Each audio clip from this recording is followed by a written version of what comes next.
Good evening. Good evening and welcome to the John F. Kennedy Jr. Forum.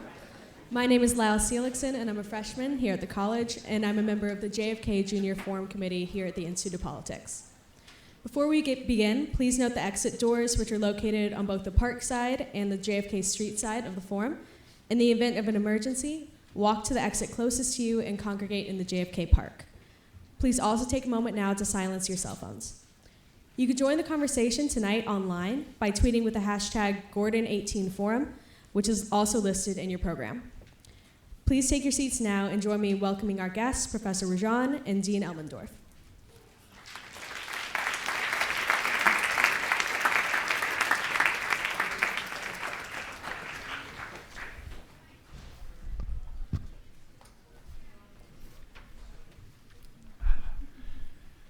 Good evening, everyone, and welcome to the forum.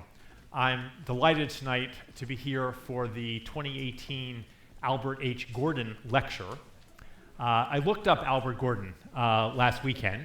He was a remarkable man. Albert Gordon graduated from Harvard College in 1923 and from Harvard Business School in 1925. He led the investment firm Kidder Peabody from the 1930s until the 1980s. Saw quite a bit of economic and financial developments over those 50 years. He began running marathons when he was in his 80s and gave to Harvard not only these lectures, for which we are very grateful, but also a chair at the business school and Harvard's track facility across the river.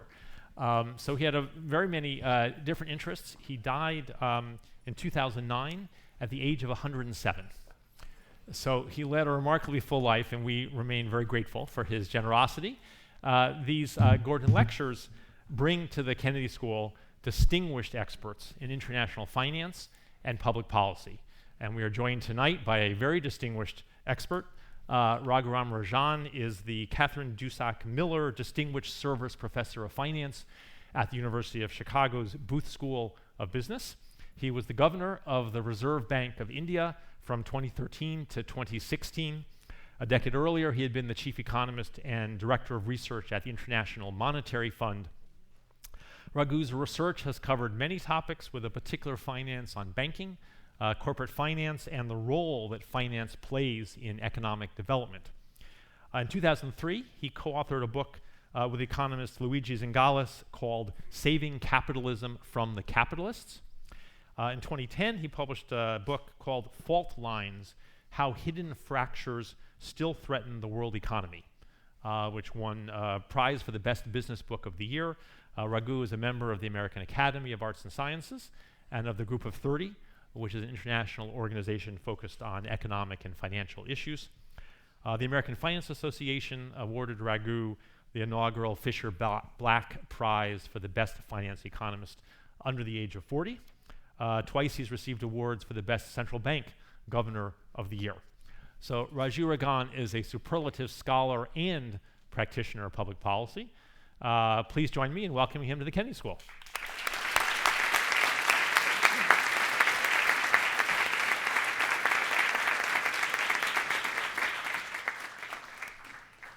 So tonight's quote lecture will take the form of a discussion, initially between me and Raghu, and then between all of you and Raghu. So I will ask questions for a little while, and then, of course, following our tradition, we will open the floor for your questions. Let me start, Raghu, by asking you how you view the scholarly and practitioner parts of your career. Right? The Kennedy School deliberately straddles the worlds of research and practice. We think those pieces are very complementary, but I'm wondering how you see your research and your practice as parts of your career. Well, first, thanks for inviting me here. It's a pleasure to be at the Kennedy School. It seems to me that when you get into a field like economics, you get in because you want to make a difference. Now, you can make a difference by changing people's minds, and you could make a difference by changing stuff on the ground. The reason I got into economics to some extent was I grew up in India. And when you grow up in India, you say there must be a way to do things better than we do it here, right? There's so much stuff which goes wrong, and you say, look, there must be a better way. And so I felt this was a good place to go study. And my dream job was go to the World Bank, become a super bureaucrat, and help the world. Now, as you get socialized in academia, you're told, well, World Bank, that's okay, but that's only if you drop out.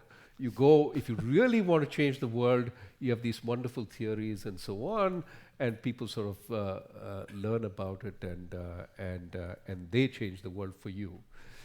Now, you do a little bit of that. You find nobody really reads your theories and implements them. And, you really have to go out there if you want to have a sense of action. So to some extent, on the one hand, you have fun thinking great thoughts and hoping they influence people and writing about it. And, sometimes people read that stuff. But you also can get into the trenches and try and implement some of your ideas. And often, as academics, we get into advisory positions where you still have the same problem of convincing the practitioner to implement, and that's very hard. Now, fortunately, in my last job, I was the central bank governor, where I didn't have to ask anybody. So I could actually implement what I wanted to do, which was fun. But it's so I would say to all the students here, if you can combine those two, think stuff, and then find ways to implement it, great. That's great, thank you. And we'll come back and talk more about your experience as Reserve Bank Governor. But let me go back a little bit in time before that to the financial crisis. In the minds of many people, one of the signal failures of modern economics was a failure to prevent, and in many cases even foresee, the financial crisis that hit the world a little more than a decade ago now. You were one of the people who did foresee it, or at least feared that a financial crisis could be coming. So I wonder if you could explain a little bit about what you think you saw then that others didn't, maybe in hopes that we can learn things to all be better in the future. But then beyond you also, more generally, what you think of the economics profession's failures and successes in that way.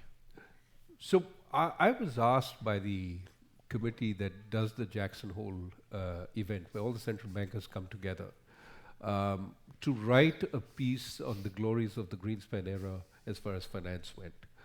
And I started off. This was in 2006? This was in 2005. This was Greenspan, Chairman Greenspan's last year as chairman. He had given some memorable speeches at Jackson Hole, and so this was to commemorate his term. And, I started writing the usual, how wonderful things are and how much finance has been beneficial. But then as I started writing, one of the concerns I had is, where has all the risk gone? Because it seemed as if, we had somehow got a really benign structure. And you can put risk here and there, but to some extent somebody has to bear it. And then I started getting my RA to do volatility plots for bank equity and this and that, and eventually you figured out that what was happening was there was a lot of tail risk embedded on bank balance sheets, and so then the point was how to say this, it was quite a interesting experience because you're sort of raining on a party. Everybody was talking about how wonderful it was, and certainly, were it not for the financial crisis, Chairman Greenspan would go down as one of the iconic central bank governors, and his grasp of data, his ability to parse through all that was really phenomenal. But I sort of rained on the party, got a little bit of pushback. Yes, I remember. But anyway, look, people think, you pointed it out, so why didn't they do anything about it?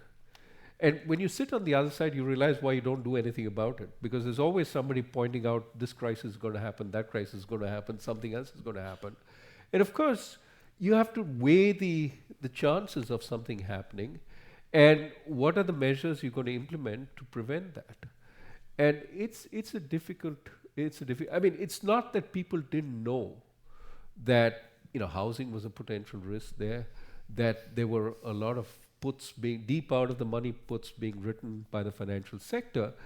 But there was somehow a sense that, okay, we can't do very much about it now, and we hope somehow it takes care of itself, that these guys are sensible. And what I think we missed, and that's something we've come back to after that, is that the incentives in the system were completely messed up. And because the incentives were messed up, you couldn't rely on the smartest guys in the room figuring out how to manage it, because they really didn't have the right incentives to do it. And I think going forward, there's no way you can micromanage the risk management process, but you can try and make sure that the incentives aren't completely screwed up. So I'd like you to elaborate on that a bit, if you would. I read a line on a paper of yours where you said that the fundamental structure of banks, quote, since the dawn of banking in Assyria and Sumeria, unquote, is to finance illiquid loans with short-term debt, such as bank accounts. And you wanted to say this is not just a bug, it is also a feature. Yeah. I think suggesting that banks are going to bear at least some of that risk should be put into banks. Yeah. So how would you think about how much should be put there and what incentives you would design to put some risk there and some risk other places in a way that would be better managed? Right.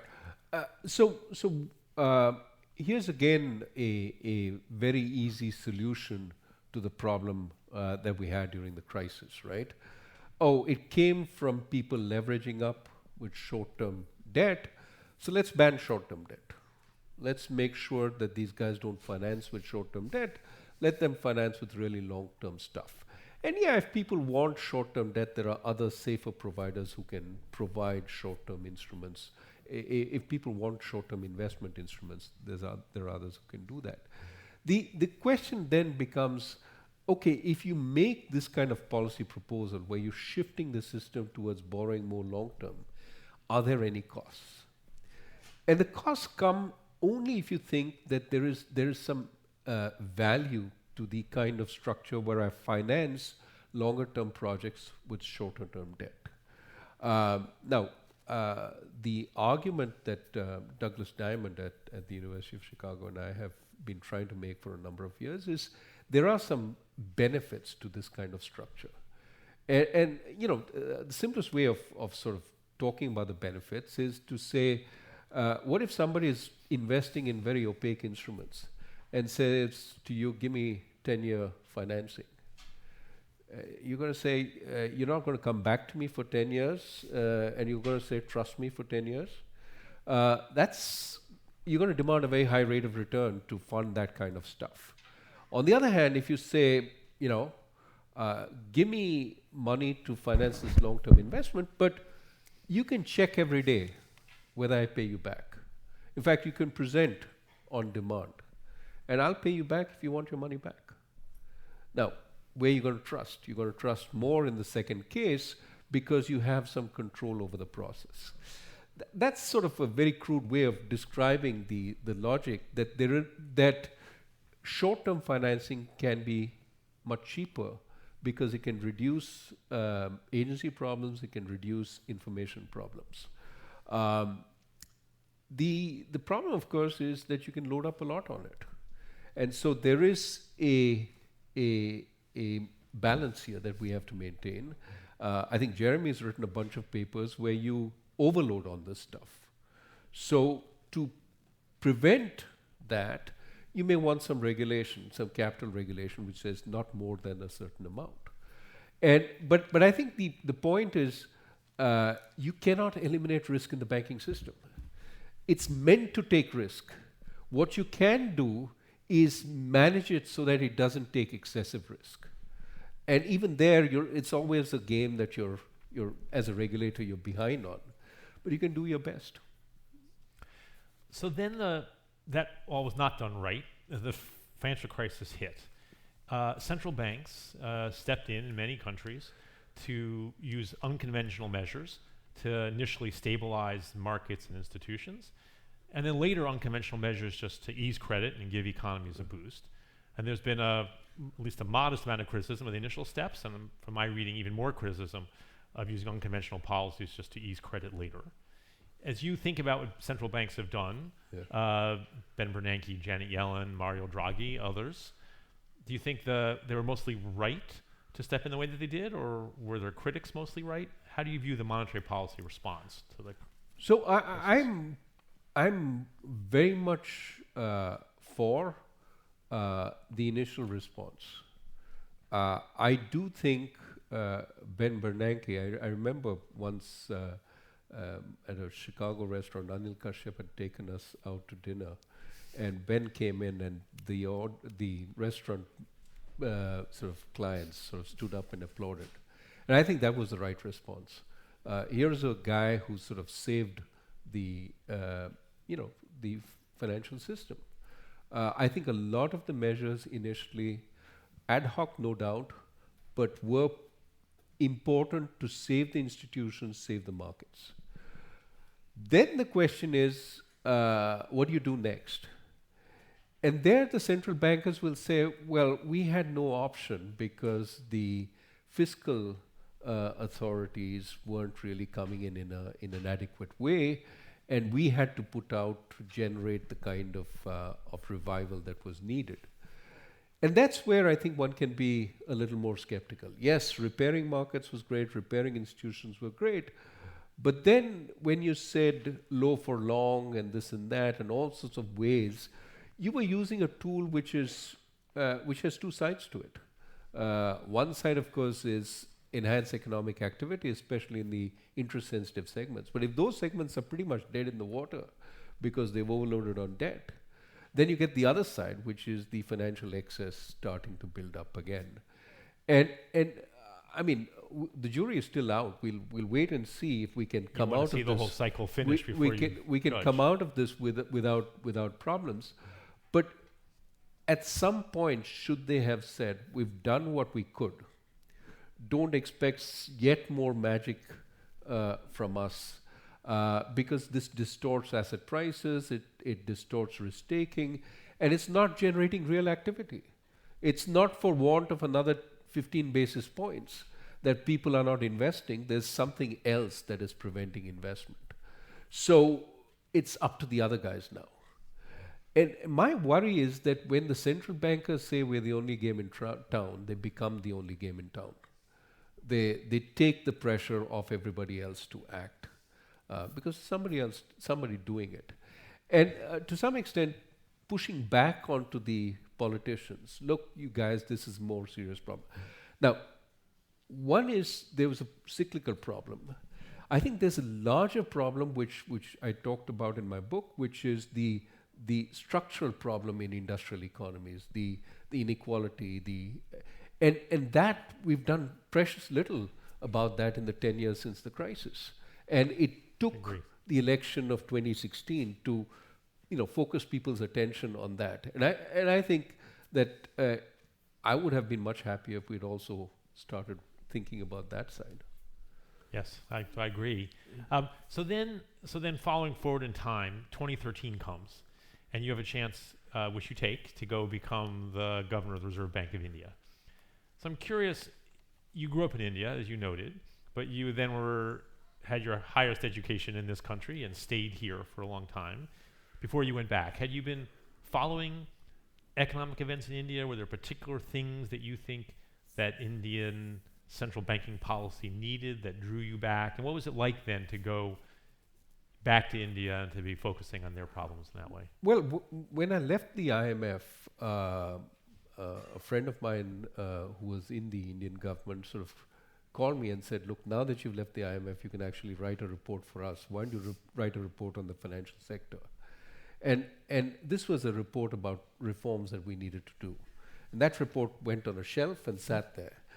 But that was essentially a blueprint of what I thought needed to be done. And then when the Prime Minister asked me if I'd come back, and I actually came back into an apprenticeship first, as the chief economic advisor, and then I became the governor.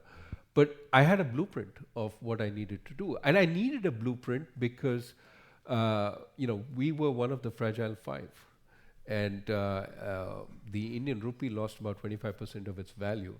And I have to tell you, in industrial countries, you don't bother about where the exchange rate is. It's just another price. In emerging markets, when it's moving 1.5–2% every day, and it's a reflection of what the markets think about you, it's something that worries you a lot. And one of the biggest questions we had then was, how do we stabilize this damn thing before it sort of collapses? And the best advice I got was from my friend Augustine Carstens, who was the governor of the Bank of Mexico, and he said, don't even talk about the exchange rate. Stop talking about the exchange rate. And talk about inflation. Get inflation under control, everything else follows. And for a macroeconomist, it seems like straightforward advice, but it was the best advice I could get. Because the day I went in, we didn't talk about the exchange rate. We talked about all the reforms we would do to get inflation under control, including an inflation targeting regime, and all the structural reforms we would do to get growth up. And the day I went in, I gave a speech, and there were other things happening which stabilized the exchange rate, but it really started that process of stabilization. And once the exchange rate is under control, everything else sort of becomes easier, because you don't have investors panicking every day and trying to figure out what's going to happen. So inflation did, in fact, fall significantly in India, fell in half or more during your time as Reserve Bank governor. In the data I looked at, unemployment did not seem to rise in the way that one might expect from some simple models of the economy. Can you tell us a bit about what happened and whether these other reforms that you described were important in that? First, I don't think the unemployment numbers are reliable. So I'd love to take credit for that not moving. No, the truth is you couldn't do a very, very significant disinflation a la Volcker, simply because India doesn't have the buffers, doesn't have unemployment insurance. You can't put 10% of the economy out of work and still survive as a central bank governor. You have to take the extent of pain that people can absorb. So it had to be a gradual disinflation. And what was more important was to try and coordinate expectations by telling people, here is what we're going to do, here is the path is gradual, we can achieve it, that it's not beyond our ability to do it. And then pray that you can actually do it, right? So we set out that path. Underlooked economic tool. Exactly. Exactly. Very significant economic tool. But we set out that path. Fortunately, oil prices also fell right about that. It was some contributor, not the most important. But what was important was that we conveyed time and again that we were going to bring inflation down. And there were no two ifs and buts about it, and we wouldn't back off from this. The other thing we did was India had been targeting something which was intermediate, a wholesale price index, which was largely driven by foreign trade and wasn't something that really was meaningful for the person on the ground. So we actually made our task harder by saying we're going to target consumer price inflation. But because of these, because of luck, because of perhaps stronger expectations over time, we could do it.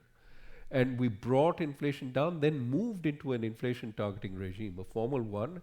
And then my successor now has a committee which determines, and with that, we actually have an institution which has largely withstood the traditional pressures to cut interest rates and generate inflation, which has always been a problem in India. So tell us a little more about how you see the Indian economic prospects and challenges today. What things that are happening in India make you very optimistic? about the potential for continuing to improve standards of living for so many people? What factors do you worry about? Yeah. Well, so I think the comparison is often made between India and China. And that's a comparison which, to some extent, I would say is unfair to India. Partly because I think they're two very different countries. India pales in comparison to China. I mean, just take the numbers. Today, China is about 5 times India's size. And per capita is about the same because populations are approaching each other. Is India, so is the India story a much less impressive one? I would say by any criteria except comparison to China, India is a very impressive story. 7% GDP growth over the last 25 years. What has India not done that China has done? And what India hasn't done is build out infrastructure, construction. Enormous part of Chinese growth, enormous part of Chinese manufacturing growth has been a much better logistics, access to ports, access to roads, and so on, which India doesn't have. Why is that a difference? The difference is because of both property rights and democracy. Property rights in the sense that in China they were much less defined. You could take the stuff, everything belonged to the state. And if the people protested, well, there was a constraint, but so long as they didn't protest too much, you could take it. It's becoming harder now. In India, you can't do it because if you take it, it gives an entrepreneurial politician the incentive to organize those people and to fight and to say, you've taken our land, this is terrible, how can you do it? So, I sometimes think about building a major 6-lane highway in Holland today. Can you do it? Well, it's so crowded, you'll be running over somebody's backyard everywhere and you will have an enormous pushback. That's what it is like building infrastructure in India. Very hard because you're running over so many people's land. You have a close to first world civil society.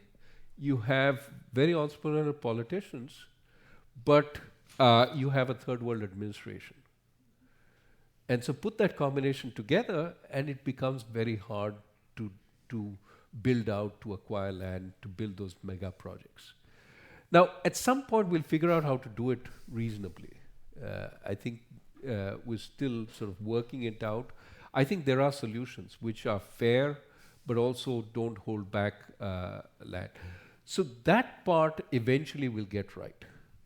On the other hand, where I think India has an advantage, and that's the future when you said things that may be positive for India, India is a democracy. And ultimately, I believe the strongest system for growth is not a state-run system, not a autocratic system in some way. When you're at the frontier, a liberal market democracy, to my mind, is the strongest system because of the various checks and balances built into it. India is poised for that. It has to do a lot to get there, but it doesn't have a deep sort of constraint in reaching there. It has to make sure it doesn't go autocratic on the way, but it has all the elements to reach there. So I think the next phase of growth, once the catch-up growth happens, which could be another 10 years, India, but once it gets closer to the frontier, India is much better positioned to stay there for longer. There's a lot we have to do, but it just seems to me that we shouldn't forget that we have some strengths also. So I want to come back to one of the specific things you said, but more generally, you've been talking now about markets and governments and political forces. And when we were talking before in my office, you mentioned the book that you're now working on, that you're very passionately engaged with, which covers these topics. You mentioned with a historical view. So could you tell us about this book? Yeah, it's an attempt to trace back through history the development of what I think is the system which I'm so excited about, the liberal market democracy. And I think each element of that is very important. a government that is reasonably constrained, a market that functions reasonably well, and a community which allows for democratic forces, but also fills in the gaps that neither the government nor the market can fill in. And to sort of trace this over time and to say, when does it sort of break down? When does the system collapse? Which are the times like the 30s and potentially now? And what are the forces that cause that kind of collapse? So it's fascinating reading about the and then thinking through these possibilities. But that's really where this comment came from. So let's say a little more about India. You mentioned what you called third world public administration. So that's our mission here, is to improve public administration around the world, and we obviously do work in India. So say a little more about what you think Indian public administration needs. So some of the people in this room, and they may ask you questions in a few minutes themselves, they want to go be the people to help achieve some of that change you have in mind. What guidance would you give them? What do you think needs to be achieved? Right. Well, the first thing is I think sprinkled across India. When you ask what are its strengths, I'm sure this is true of every country. You find very dedicated young people, and though that is really the strength of every country. How can we get those young people, with their ideas, with their passion, to do what is right? And I think when I was at the Reserve Bank, I'd call a bunch of kids who had joined recently and set them something to do. And, they were not from the elite institutions, but they had a passion. They went away and then came back with stuff which was really polished, they'd spent time sort of figuring it out. And I think that's the strength we have to tap in India also. Now, it is easy to get disillusioned. You go down there, you see the systems are old, you see the bosses. In India, for example, my first day in the finance ministry, I got files this thick on my table. We're still working with paper files where you have to note, I agree, I don't agree, here are the reasons I agree, and here are the reasons I don't agree. And once you look at that, you say, where have I landed? We're still sort of working with paper files. But I think you really have to figure out where you can make a difference in that kind of system. What is it that you can change? Now, often you find, so long as you're not antagonizing somebody too much, and so long as they can take some credit for what you do, they're pretty happy to work with you. So you need to figure out how to play the political game a little. Don't sort of bang against it like a bull in a china shop, but find your way through the system. And the system needs so much. One of the nice things about working in an emerging market is there are so many low-hanging fruit, and just trying to figure out which ones you pluck. So the opportunities are great.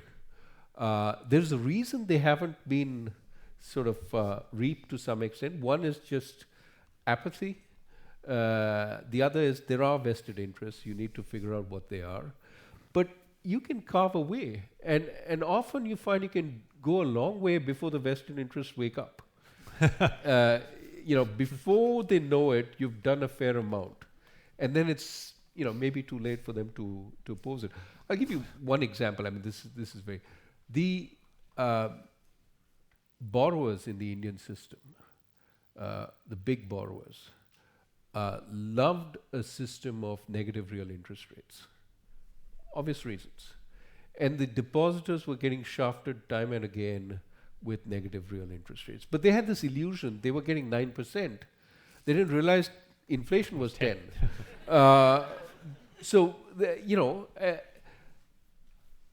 By switching from the wholesale price index to the consumer price index, which was much lower, and making that our inflation target, overnight we switched the regime on the borrowers, and said that now we'd move to a regime where interest rates would be at least positive in real terms. They didn't realize that that was the import of that switch. Eventually, they realized that this meant higher real interest rates for them, and then they started banging on the table, and inflation targeting is a terrible thing, and let's go back to the old ways. But it was too late. We had switched it on them. Now, the good news as a result is Indian savings are starting, household savings are starting to pick up because of these positive real interest rates, when in fact it had moved away from financial assets. So I was at a conference outside of Delhi in December, where I learned a little about the Indian economy, not a lot. But one of the topics at the conference was the Indian educational system, and a concern that students in primary and secondary school weren't learning enough, concern about limited number of slots beyond secondary education for people for training of various sorts.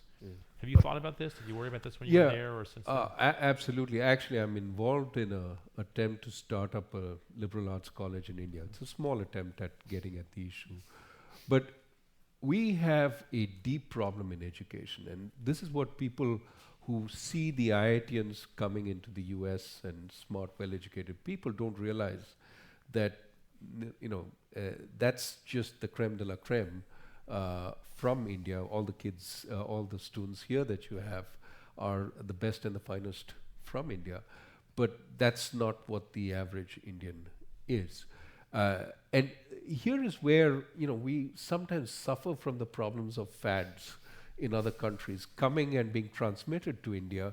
For example, this idea of continuous evaluation, right?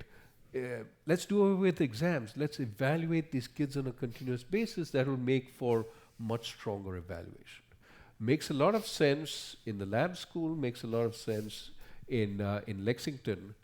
But in an Indian school where you have 60 kids and this teacher has to do continuous evaluation, what kind of continuous evaluation are you going to get? So what happens is you've done away with tests. You have these kids promoted without checking whether they understand what they... and every study that you see basically says you have kids in class who don't have a foggy idea of what's going on. And it deteriorates every year as they get promoted. So the quality is falling tremendously. And part of this has been exacerbated by an act, which is the Right to Education Act, which sort of brought in all this fancy stuff, which works very well in Delhi, works very well but not in Bihar, which is where we need the big change. So we need to figure out how to get better quality education right through, but we need it at every level. We need it at primary, we need it at secondary, we need much stronger universities. Universities, I mean, we export 100,000 students a year to, Chicago, Harvard. Yes, good for us. But Absolutely. It'll be great if we get them back, because then you can benefit from some of their expertise. Maybe they come back later. But even better if we can, provide some of them education directly. So you said a few minutes ago that there are times when the liberal, market-oriented democratic order breaks down. And you said, like the 1930s? Yeah. And then you said, and maybe now. Yeah. So say a bit more about the maybe now. What do you see happening now? What do you see as the mistakes that may have been made to get us here? Or maybe even more importantly, what are the things to do to improve things today? Well, I talked a little bit about this in my previous book, but the when a broad section of the people feel that the system doesn't work for them, that they have no capacity to benefit, opportunities are very limited, the training they get in schools is inadequate. I think then they're willing to look for alternatives. The market system is great if you can ride in it. But if you can't get to base one, to first base, because you don't have the capacity, then you say, well, this is not so great. What's the alternative? And that's when you start listening to other ideas. Yes. and it's not surprising that we have both populism of the left and populism of the right, because they're both saying the system doesn't work. But here's my interesting answer. The populism of the right is basically saying, it's not you. It's not you that's the problem. The system favors all these other guys. The immigrant, the women, the minorities, all these guys get a leg up, and that's why you're right at the bottom. So we're going to fix the system. We're going to straighten it out. You will have your fair share, and you're naturally so talented, so you're going to do fine. You don't need to, don't worry about going to advanced degrees and all that. That's the stuff those other guys peddle. And the guys on the left basically say, look, we're going to figure out ways to, tax the very rich and spread it around. They're more sensible in the sense they say you have to do something. But this idea of universal basic income starts making a stronger appearance. Now, as you may know, it's been making an appearance right since the mid-'60s, when commissioned by President Johnson proposed universal basic income. But it seems like, when we have so much wealth, why not spread it around? Of course, it has other consequences we need to think about. But it seems to me that these alternative ideas sort of come up because we're not tackling the problem at the basic center, which is the system doesn't work for so many people. So I'm going to ask one more question, but then we'll turn it over to you so you can start thinking about your questions. My last question for you is that you ended a recent talk, an economics talk to a group of economists, by urging economists to remember that, I think these were your words, as we debate political economy, we are also part of civil society and should act civilly toward each other. Yeah. So can you explain what you meant by that and why you said it?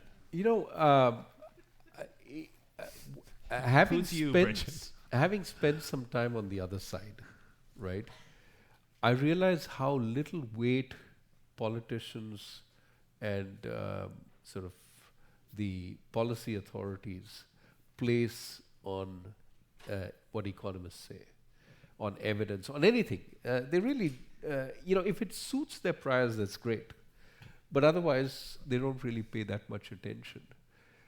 And it seems to me in this environment, we do ourselves a disservice by not just debating ideas, but going beyond that and making ad hominem attacks on each other. We sort of undermine the credibility of the profession by saying, you say this not because you're convinced, not because you have evidence, but just because you're bought and paid for by the, and why this came out is I have been accused of being in the pay of the bankers because I talk about the fact that maybe 100% capital finance banks aren't optimal. Oh no, that's because those you do all this. So it seems to me that that's not a useful place to go as economists. Let's debate the issues, but let's avoid the ad hominem attacks because we already have pretty low reputations in the public eye, and let's not make it worse. Yeah. I agree with that. Okay, so the time for your questions. There are, as always, 4 microphones here, and then 2 up along the stairs. Please start your question by saying who you are, and then please keep your question short, and a question, not a statement, so we can get as many questions and the answers in the time that we have. Sir, you may begin. Yeah. Hello, Dr. Rajan. At the outset, thank you so much for the riveting insight. I want to just take you back memory lane. I remember in 2013, before you became central bank RBI governor, it was a tough time. The rupee was plummeting against the dollar. It was 70, and one of the editorials had a photo of you when you came in and said, can you turn it around? And you did that, and inflation, I think, was your top priority. And just when you left in 2016, a few months later, there was demonetization. If you can just touch on how you came in and what was your top priority and how you turned around the flow and demonetization as well. Well, there's 4 or 5 questions there. Yeah. Well, as I said, the idea when I came in was to change the narrative, to talk about the positives rather than talk about the negatives, and talk about positives that we could do. So I laid out an agenda, and we actually did each one of those things. So I think that was useful. It sort of said that there is some value in this country, and it helped. There were other things that, of course, helped also. The greatest thing that you need as a policymaker is luck. Demonetization, I think, was not a well-planned, well-thought-out, useful exercise.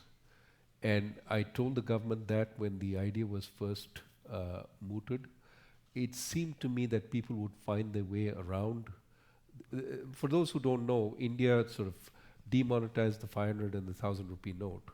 Now, the 500 rupee note is $7.50, the 1,000 rupee note is $15. So this was currency actually used. And at the time of demonetization, this was 87.5% of the currency value. Now, any macroeconomist or monetary economist would say when you're demonetizing 87.5% of the currency, better make sure you've printed 87.5% or pretty much close to that. India went into it without having done that. So it had a negative economic impact, but also the idea was that somehow people who had money stored in their basements without having paid taxes on it would sort of overnight see religion, come to the government and say, sorry, we were hiding this stuff, let me pay taxes on it. That was the, to some extent, naive view. Anybody who knows India knows that very quickly we find ways around the system. And the more cynical view, which was the right view, was people would set up as brokers and basically take 10% to convert black to white. And essentially all the money that was demonetized came back into the system, and it didn't have the direct effect that was sought, that a lot of people would fess up and pay taxes. There may be some longer term impact that people think that if this sort of thing happens, that the government is serious about collecting taxes, there may be greater tax payments, but we still have to see strong evidence that is true. So the negative economic impact, people not having currency, not being able to pay, economic activity plummeting, especially in the informal sector, that happened. A lot of people probably lost their jobs. We don't count that well because it's the informal sector. The positive impacts are out there in the future. We have no idea whether they will be important. To my mind, it was not a policy that was useful at that time. Thank you. Over here. Given that India is a like-minded democracy, do you think America should have closer economic ties with India? And why don't we make iPhones in India? Okay, again, two very different questions. Look, I think there's value to having good ties between countries, regardless of whether you're democracies or not. I think there's a sense, it is possible there's a greater sense of trust between countries that are democratic, because you can't turn a dime and change your views. You have to be responsible to the people, and it becomes harder for somebody at the top to shift that quickly. So there's more of a sense of understanding. Maybe you're getting at that, but certainly, regardless of whether one's a democracy or not, big countries should figure out ways of working together. On the iPhone in India, I think this is where our lack of logistics, but also I think our workforce is far less. So this professor at MIT who makes this point very, very strongly, which I think is right, that the educational levels of China coming out of communism and India with its sort of socialism over time are very different. And the Chinese workforce is much better prepared for the kind of manufacturing that China took up than the Indian workforce. It's not that we can't get there, but we have some ways to go. So infrastructure as well as skills, could get us to the point where we can assemble those iPhones. Now, the problem, of course, as many people recognize, is it may be too late. Countries may figure out that they don't need people for assembling iPhones, and it's all done through robots. Thank you. Is there somebody up here? That's your chance. Hello, I'm Sanchi Jain. I just wanted to ask that India is a trader's market as seen. So, and to grow right now, it needs to be converted to a manufacturing market. So what incentives or what policy reforms should be taken to make it into a manufacturing market? I would be hesitant to say we should go in any particular direction. Manufacturing, trading, services. It could be that India develops a very strong service sector which exports. As you know, the US is the world's biggest exporter of services. Why can't India export services, medical services, consulting services, and so on? So I would focus instead on creating an environment which makes it easy to do anything. Whatever you want to open a business, it's easy. If we can do that, then let the economy figure out what makes most sense. For a long time we said we have to do manufacturing, we have to do it in the small sector, therefore we're going to reserve all toy manufacturing to guys below 10 people in size. And we killed toy manufacturing because in comparison to a Chinese firm which had 1,000 employees, you were totally unproductive. So I would say let's not focus on goals of we want to be here or we want to be there, but instead create the structures. Now, I will admit that there are some strong advocates for here are some strategic sectors where you can invest resources. I'm not against that. Invest in capacity building, but don't determine this to be where you will be. Thank you. We've sort of forgotten or never even started the identifying yourself part, so can we do that? Yeah, Jay Gleason. Hi.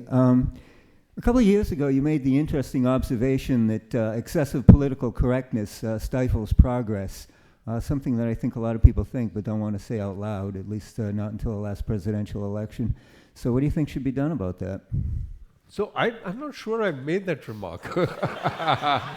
I mean, there's a lot of stuff that,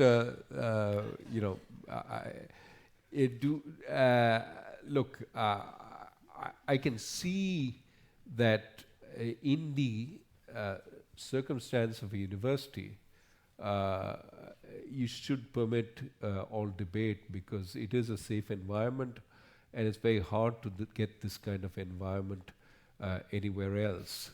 But is all kinds of speech allowed in all kinds of environments? I mean, one could have a debate about that. I don't consider myself an expert. Here is where I have said something, which is in India. There's a big debate about tolerance and so on, and it seems to me that the one of the greatest strengths of democracies is the ability to debate, the ability to not have very thin skins and take offense at every small thing.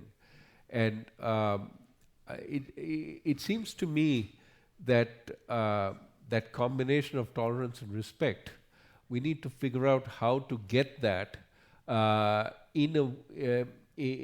without getting excessively correct. And let me offer you an example which comes from the US. If you remember, there used to be a time people used to take tremendous offense at people burning flags, US flags. But then over time it became, kids do it. And when kids did it, and people stopped getting outraged at it, then kids stopped doing it because you weren't outraging anybody. And it seems as if that tolerance eventually created respect. Okay, fine, this is something we respect, but it's okay if you burn it. But because it's okay if you burn it, you don't burn it. It's that kind of environment that somehow it seems to me that we need to find a way to reach. Thank you. Over here. Hi, Dr. Rajan. My name is Ashay Dixit. I go to the Fletcher School. And I'm kind of really confused because the title is Leverage and Crisis, and then is economic growth. And I got some of that in your presentation as well, where you talk about leverage growing up, but then needing to somehow support these very deep structural issues in not only in India, in emerging markets.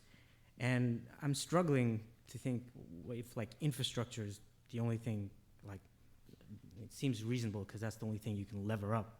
But yeah, I don't know. That like there's some. If you're looking like, for a confusion connection there. between those words, Yeah. no, they were just sprinkled out there. Okay. So there's no necessary There's no, connection. okay, there's no. It's okay. meant to keep you guessing throughout. I still am. Yeah, okay. But the truth is there's no connection. Okay. Over here. So my name is Vishnu. I go to the Kennedy School here. Thank you so much for, first of all, saying we while you're speaking about India. I'm pretty sure somebody in the Indian administration will hear that about you're truly an Indian at heart. That being said, I have two questions. The first question is a little open-ended. Can you tell me about an issue which gave you nightmares when you were a governor? Who created that? How did you deal with it? And the second question is, can you also comment about the impending NPA, non-performing assets crisis that is happening in the Indian economy? So on the sleepless nights, cyber was always the area where I didn't know we had enough defenses. I was always worried that one day we'd wake up and $1 billion would be taken from some place where we weren't looking. So we set up an entire cyber unit in the Reserve Bank with kids who were used to the new technologies, to hacking, to try and get awareness up in the Indian system. Now, it turns out, and this is a little to your second point, that we don't need to be really clever in the Indian system to make away with $1 billion. That the old sort of, that some of these banks have antiquated systems also. And that's the other worry, that, some of it was cyber related, this latest Punjab National Bank scandal. We need to go into the details of that. But your worry is that the systems are not adequate to prevent rogue dealers, rogue employees colluding and making off with stuff. So that's the fraud part. Now you asked about bad loans. Now bad loans don't necessarily come from frauds. They come from irrational exuberance. That's a famous Greenspan term. In 2007, 2008, India was sort of coming off a tremendous amount of investment which was very successful. And people thought, wonderful, we can do more of this. And they did more of it, but with much higher leverage. This is to the earlier point, what's the connection? Much higher leverage, much thinner equity support, and the system changed on them. We had the global financial crisis, but the government got much less willing to give permissions and this and that. The government basically got paralyzed. And so then if you have interest rates of 12, 15% and nothing is moving on the ground, very quickly these projects go bad. A ton of projects went bad, and that's where we have the debt problem. The main thing we have to do is clean it up quickly, recapitalize, and make sure the system doesn't leak again by fixing the incentives in the system. But I know you need to go now. Well, so we're almost out of time, but we can take just a couple more. I think the forum folks will allow us to take a couple more quick questions, but please be short. Yeah. Hi, I'm Vaish from the business school. Dr. Rajan, do you think that the financial supervision and regulation has kept up with the innovations in the financial sector since 2008 to weather another crisis in future? No, look, I don't know that we automatically can say crisis, but almost surely regulators are behind in terms of understanding the new technologies. And that means to some extent you don't intervene early, you allow the new technologies to play, but you try and understand it before it gets really big. And that's important. The danger is you let it sort of spread, and then you have a $500 billion problem when you thought it, when you don't understand it. So I think regulators have to up their game, but that also means you don't intervene too early. You let people have some space to innovate and experiment. And you, please. My name's Arnav Ral. I'm a sophomore at Harvard.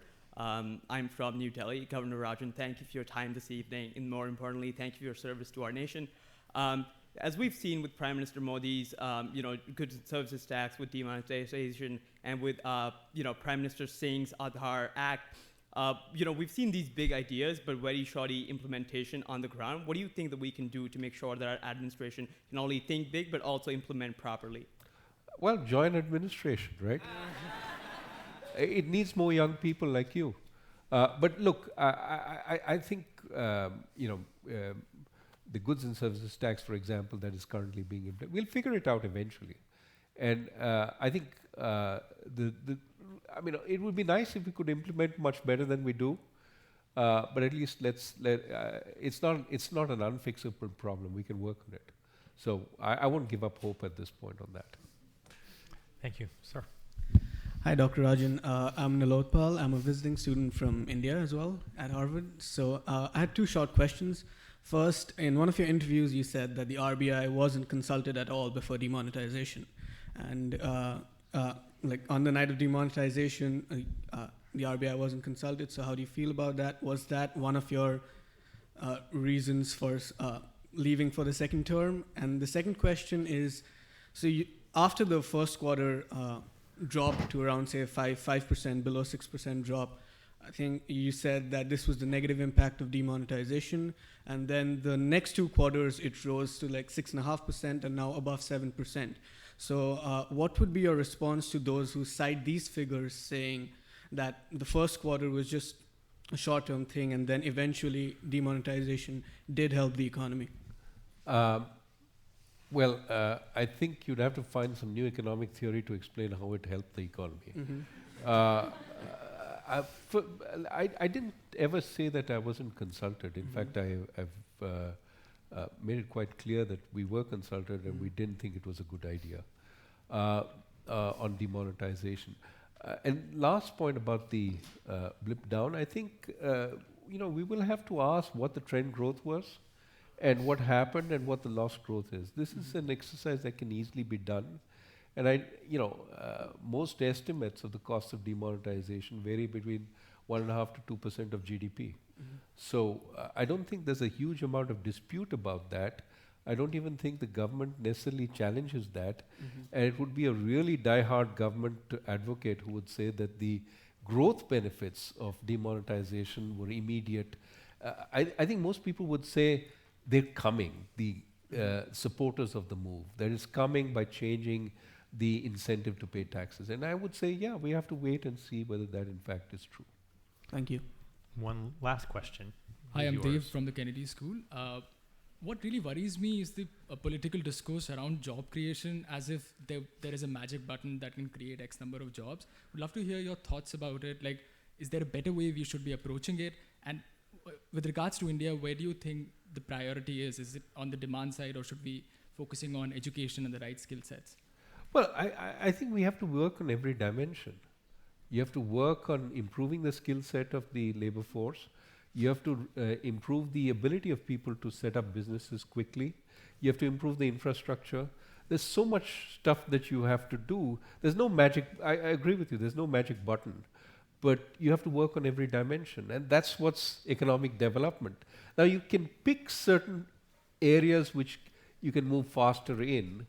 But in general, I think across the board is also important. But if you were to pick an area, what would it be? Well, I would pick construction, infrastructure, construction, because not only does it have positive spillovers, but it also employs a lot of people. And that's where we we've done little. But the stumbling block there is land acquisition. We need to figure out how to acquire land quickly in a fair way. And if we can do that, that would increase growth rates tremendously. Well, I'm afraid we'll have to stop here and save our other questions for the next time that we can lure Professor Rajan to the Kennedy School to speak with us. Thank you so much for being with us tonight.